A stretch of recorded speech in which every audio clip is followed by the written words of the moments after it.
মুসলমান ভাইয়ের মা, এইবার আপনার টাকার দরকার, টাকার দরকার না আছে না? কথা কই না দিই, টাকা দরকার আছে রে বাবা। ও মুসলমান, শুনে রাখুন, টাকার দরকার আছে। টাকাটা কেমন করে চাইবেন জানেননি? আমার আল্লাহ পাক রব্বুল আলামিন বলে, বান্দা রে, যখন তুমি 5 ওয়াক্ত নামাজটা কায়েম করবা, টাইম হয়ে গেছে, নামাজ আদায় করো। যখন 5 ওয়াক্ত নামাজ তুমি কায়েম করবা, আমি আল্লাহ পাক রব্বুল আলামিন তোমাকে 5টা পুরস্কার দান করে দিব।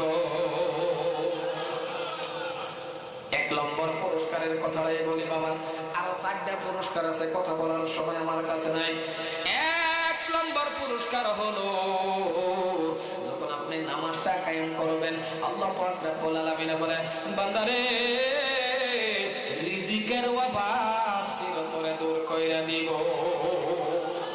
1 নম্বর পুরস্কার দেয়, রিজিকের অভাব তোর জিন্দেগির লাগি আমি দূর করে দেব। কিন্তু বান্দারে, তুই আমার একটু টাইম দে, তোর এই কপালটা মাবুদরে সিজদা দে। এ বান্দা, তোর মনে কি চাই না আমি আল্লাহর লগে আলাপ করবা? তাহলে তুই খারে বন্ন মজো। কোন মানুষ যদি বলে আলহামদুলিল্লাহি রাব্বিল আলামিন, আল্লাহর লগে আলোচনা হয়, সুবহানাল্লাহ সুবহানাল্লাহ, বাইরে কইছে সুবহানাল্লাহ। একটা মানুষে বাসের দিকে না, জোরে কই সুবহানাল্লাহ।